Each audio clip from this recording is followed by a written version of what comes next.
program makan bergizi gratis atau MBG. BG Mas Bayu Ganteng.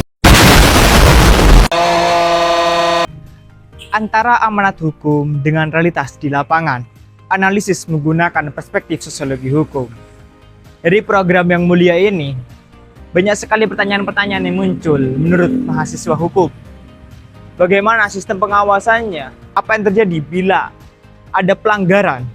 Dan apakah hak masyarakat sudah terpenuhi? Dan yang paling penting, menurut perspektif sosiologi hukum, apakah hukum yang sudah ada itu berjalan sebagaimana mestinya?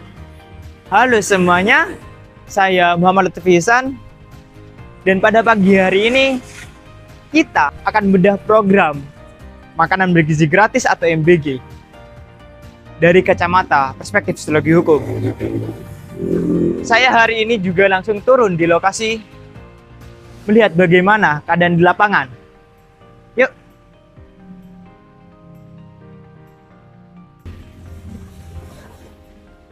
Kabupaten Jember, tempat yang saya tinggali ini, diproyeksikan terdapat 400 titik di wilayah Kabupaten Jember dan 209 sudah terrealisasi.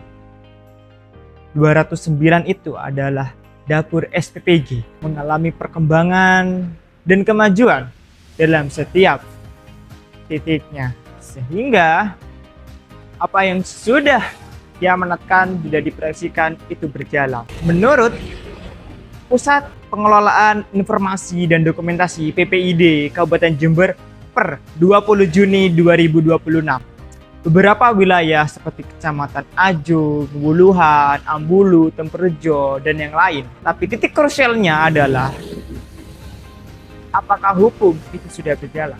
Ada 3 poin yang menurut saya. Pertama, implementasi dari hukum itu. Yang kedua adalah respon terhadap masyarakat itu. Yang ketiga adalah bagaimana pengawasan dan akuntabilitasnya dalam menjalankan program ini. Ini dia, saya berada di dapur SPPG di Kabupaten Jember, satunya di Kecamatan Tanti ini.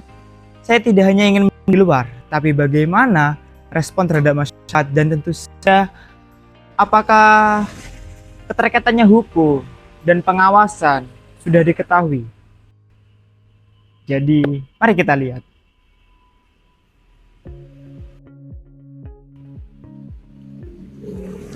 Dasar hukumnya adalah Peraturan Presiden Nomor 83 Tahun 2024 tentang Badan Gizi Nasional. Di sini diatur bahwa program MBG dijalankan melalui Satuan Pelayanan Pemenuhan Gizi atau SPPG yang diawasi oleh Badan Gizi Nasional. Selain itu, ada Undang-Undang Nomor 18 Tahun 2022 tentang pangan yang mengamanatkan bahwa negara berkewajiban memenuhi kebutuhan pangan warganya, termasuk hak atas pangan yang bergizi, aman, dan terjangkau. Bagaimana hal tersebut bisa dilakukan? Yuk. Bapak, bagaimana menurut Bapak respon terhadap program makan bergizi gratis ini, Bapak? Tanggapannya sebagai orang tua itu bagaimana terhadap anaknya, Bapak? Ya, sepertinya bagus-bagus saja lah. Dan semuanya lancar, Ya, Ada tanggapan lain, Bapak? ya cukup bagus lah tanggapan saya. Secara umum, masyarakat terbagi menjadi 3 kelompok. Yang pertama, kelompok yang antusias. Mereka paham bahwasannya ekonomi terhadap makan itu susah.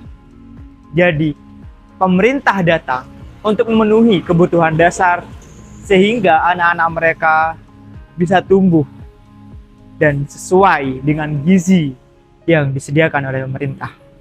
Ini menjadi hal positif bagi orang tua untuk meringankan biaya, juga hal yang digembirakan oleh anak-anak. Kelompok yang kedua adalah kritis konstruktif, di mana terdapat orang tua yang mempertanyakan tentang nilai gizi, bagaimana makanan tersebut diperoleh, dan apakah sudah sesuai dengan minat dan yang dirasakan oleh anak-anak tersebut. Yang ketiga, ini sesuai dengan sosiologi hukum, terdapat kelompok yang pasif, di mana mereka tidak mengetahui hak mereka untuk mendapatkan program tersebut. Juga mereka mendapatkan program tersebut tidak menganalisis apakah ini sudah sesuai dengan peraturan hukum yang berlaku. Disinilah hal yang saya sebut menjadi menganalisis bagaimana pola respon masyarakat itu menanggapi terhadap program ini. Analisis hukumnya. Yang pertama, konsep dari Warren Friedman itu ada 3, substansi, struktur, dan budaya. Secara substansi, ini sudah jelas aturannya. Yang kedua adalah struktur, di mana ada Badan Gizi Nasional dan SPPG di lapangan. Yang ketiga adalah budaya. Nah, kita lihat bahwasanya yang terrealisasi itu 209, jauh dari proyeksi yaitu 400. Sehingga apa yang sudah diamanatkan belum tentu sesuai. Yang kedua, konsep dari Rojo Sukanto ada 5. Yang pertama, hukumnya itu sendiri, penegak hukumnya, sarana prasarana, masyarakat, dan budaya. Kita lihat bahwasanya yang mempengaruhi adalah sarana prasarananya. Yang diproyeksikan itu 400. Namun sudah terrealisasi 209 di titik wilayah Kabupaten Jember. Dan terdapat lagi menurut Rojo Paul, Law as a Tool of Social Engineering, bahwasanya hukum itu adalah alat rekayasa, sehingga apa yang menjadi titik hukumnya itu harus terrealisasikan sesuai dengan di lapangan.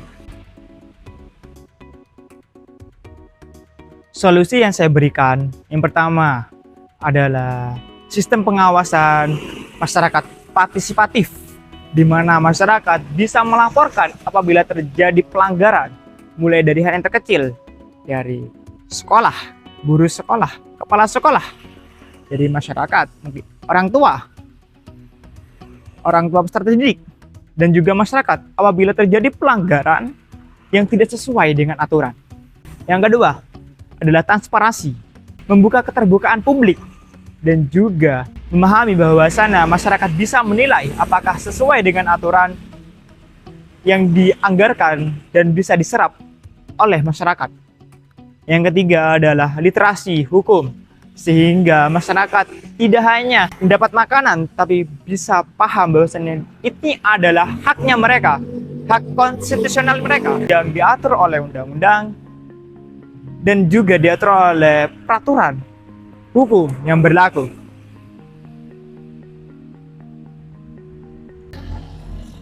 Dari kunjungan saya di SPPG kali ini, kita menilai bahwasanya yang diperkuat itu adalah sistemnya, bukan hanya sebuah aturan, tapi bagaimana sistem itu harus kuat.